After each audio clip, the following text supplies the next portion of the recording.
Hi everyone, welcome to my channel. My name is Parisha Lad और आप देख रहे हैं मेरा चैनल देसी वाइब्स यूएसए।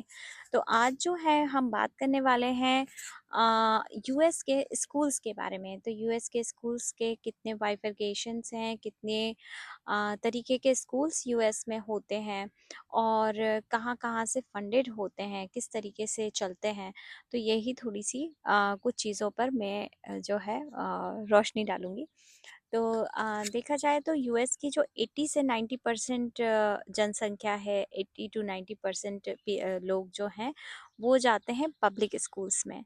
पब्लिक स्कूल्स जो होते हैं वो स्टेट से फंडेड होते हैं और नॉर्मली जो स्टेट से फंडेड होते हैं और जो भी चीज़ों चीज़ों का डिसीजन होता है वो स्टेट के बिहाफ पर होता है। ठीक है। और इन स्कूल्स में कैसा होता है कि ये स्कूल्स प्री स्कूल से लेकर के तो हाई स्कूल्स तक होते हैं। ठीक है। और पब्लिक स्कूल्स जो होते हैं वो चलते हैं नॉर्मली टैक्सेस से। तो जो हम प्रॉपर्टी टैक्स भरते हैं उनसे इन स्कूल्स में जो है सारी चीज़ें चलती है। तो लाइक यदि कोई इंसान किसी एक पर्टिकुलर एरिया में रहता है और उस एरिया में जो स्कूल्स आती हैं वही स्कूल्स में आपको जाना होता है। मतलब हर एक इंसान को असाइंस स्कूल्स होते हैं, हर एक घर के एड्रेस के हिसाब से असाइन स्कूल होते हैं। ऐसा नहीं होता कि मैं कहीं और रह रही हूँ और कहीं और स्कूल्स, मेरे बच्चे कहीं और स्कूल जा रहे हैं। तो हर एक एड्रेस के हिसाब से आपको वहाँ की जो डिस्ट्रिक्ट की जो स्कूल्स हैं वो असाइन की जाती हैं। तो इस तरीके से चलता है पब्लिक स्कूल का सारा जो है प्रोग्राम। तो अब इस पब्लिक स्कूल्स के अंदर जो प्राइमरी स्कूल्स होते हैं, सॉरी प्री स्कूल्स जो होते हैं वो 3 to 5 years तक के लिए होते हैं। फिर इसके बाद में होता है एलिमेंट्री, सो 5 से लेके 11 years तक के लिए होता है। फिर इसके बाद में होता है आपका मिडिल स्कूल, 11 years से लेके तो 13 years तक आप कह सकते हो। और फिर इसके बाद में होता है आपका हाई स्कूल, 14 years से लेके तो 18 years तक। ठीक है। तो ये हो गया पब्लिक स्कूल का बाइफरकेशन। अब पब्लिक स्कूल में जो प्राइमरी स्कूल्स जो होते हैं वो ज़्यादातर फोकस करते हैं आपके सोशल स्किल्स पे, मोटर स्किल्स पे और आपके लैंग्वेज पे। ठीक है। ज़्यादातर उनका फोकस इन 3 चीज़ों पे ज़्यादा होता है। जैसे ही आप एलिमेंट्री स्कूल्स में जाते हैं, एलिमेंट्री की तरफ आगे बढ़ते हैं, तो उनका फोकस आ जाता है आपका मैथ और ईएलए यानी इंग्लिश लर्निंग पे। ठीक है। और लैंग्वेज पे, इंग्लिश लर्निंग, हाँ वैसे ही समझ लीजिए लैंग्वेज। ठीक है। तो इंग्लिश लैंग्वेज के ऊपर आपका उनका जो है टीचिंग का फोकस इन 2 चीज़ों पे ज़्यादा होता है। ठीक है। अब मैं जैसे जैसे आप मिडिल स्कूल्स की तरफ जाते हैं तो काफ़ी सारे दूसरे कोर्सेज आपको ऐड हो जाते हैं। ठीक है। और जैसे ही आप हाई स्कूल में पहुंचते हैं तो हाई स्कूल में आपको काफ़ी सारे कोर्सेज जो हैं वो प्रोवाइड किए जाते हैं। आपकी कैपेबिलिटीज़ और आपकी एलिजिबिलिटी के हिसाब से आप अपने कोर्सेज के सिलेक्शन कर सकते हैं। लेकिन साथ में जो आपके मैंडेटरी सब्जेक्ट्स हैं वो आपके साथ में होते हैं। तो इस तरीके से होता है। फिर आपका हाई स्कूल पास करने के लिए आपको एक फॉरेन लैंग्वेज की एक मैंडेटरी रिक्वायरमेंट होती है, उसको भी पूरा करना होता है। तो ये हो गया पब्लिक स्कूल का पूरा सिस्टम किस तरीके से चलता है। ठीक है। इन स्कूल्स में हमको पे करने की फ़ीस नहीं ज़रूरत होती है। कुछ एक नॉमिनल फ़ीस लगता है, वो टेक्नोलॉजी से रिलेटेड या आपने कुछ एक स्पेशल कोर्सेज़ ले रखे हैं उनसे रिलेटेड या कोई एक्स्ट्रा करिकुलम या कोई क्लब एक्टिविटी है उससे रिलेटेड यदि कुछ फ़ीस होती है तो वो लगती है। तो इसमें हमारा कुछ भी ऐसा नहीं लगता है कि फ़ीस के नाम पर कुछ लग रहा है। ठीक है। यदि कुछ बाय चांस ऐसे होता है तो वो इन सब चीज़ों के अंतर्गत आता है। ठीक है। तो इस तरीके से पब्लिक स्कूल्स चलते हैं।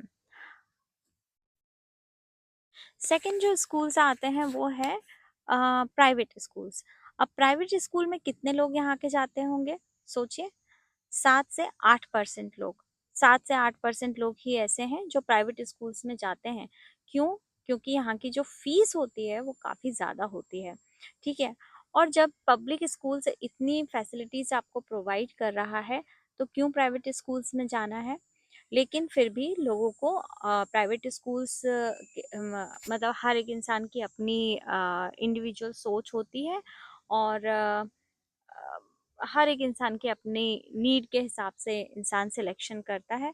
तो लोग जाते हैं प्राइवेट स्कूल्स में भी जाते हैं, लेकिन वो परसेंटेज बहुत कम होता है, 7 से 8%, क्योंकि आपकी पॉकेट में भी क्षमता होनी चाहिए अपने बच्चों को प्राइवेट स्कूल्स में भेजने के लिए। यदि आपके 2 बच्चे हैं और आप उनको प्राइवेट स्कूल्स में भेजते हैं, तो it cost like $500 to 800, 1000, it may be 1000। तो बस इस तरीके से $1000 तक की फीस आपको भरनी होती है। 500 से लेके 1000 तक की फीस कुछ भी हो सकती है, किसी में कम किसी में ज़्यादा। तो इस तरीके से जो है वो प्राइवेट स्कूल का सारा कुछ होता है। अब जो प्राइवेट स्कूल्स जो होते हैं वो इंडिविजुअली ही हैंडल होते हैं, इंडिविजुअली ही चीज़ें उनमें डिसीजन मेकिंग इंडिविजुअली ही होती है। ठीक है। और अब जो थर्ड स्कूल आता है वो है आपका चार्टर स्कूल। ठीक है। तो चार्टर स्कूल में किस तरीके से चीज़ें चलती है, हम चार्टर स्कूल की बात करें तो ये जो स्कूल हैं वो पब्लिक स्कूल की तरह ही होते हैं, लेकिन इनमें जो डिसीजंस लिए जाते हैं वो इंडिविजुअली स्कूल बेसिस पे लिए जाते हैं। ठीक है। तो इस तरीके से चार्टर स्कूल्स चलते हैं। होते लेकिन पब्लिक स्कूल्स ही हैं ये भी। ठीक है।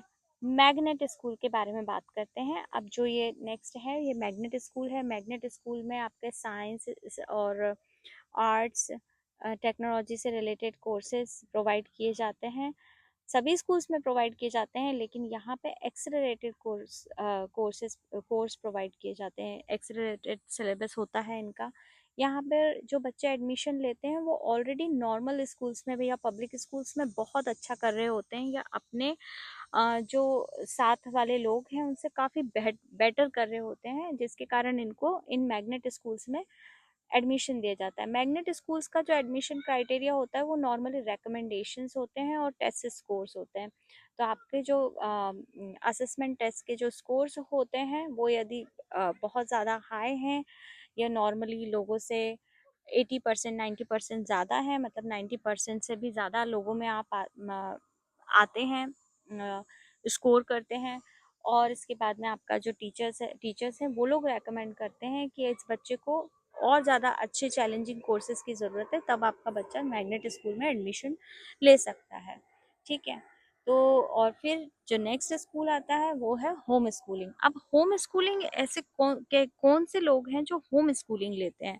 तो होम स्कूलिंग वो बच्चे लेते हैं जो एक्स्ट्रा करिकुलम एक्टिविटीज़ में इन्वॉल्व होते हैं, जो बच्चे स्पोर्ट्स में होते हैं, जो बच्चे कुछ ऐसा कर रहे होते हैं जिसको करने का बेनिफिट जो है वो स्कूल जाने से ज़्यादा है। तो वही बच्चे होते हैं वो जो होम स्कूलिंग में एडमिशन लेते हैं, या फिर कोई होम बाउंड रेगुलेशन है उनकी, या कोई डिसेबिलिटी है जिसके कारण वो स्कूल नहीं अटेंड कर पा रहे हैं, वो भी हो सकता है। तो होम स्कूलिंग ऐसे ही बच्चे करते हैं। ठीक है।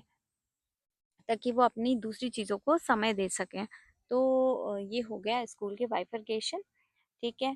आप लोगों को ये वीडियो अच्छा लगा हो तो लाइक कीजिएगा, सब्सक्राइब कीजिएगा, और ऐसे ही वीडियो के साथ में मैं आती रहूँगी। Thank you so much.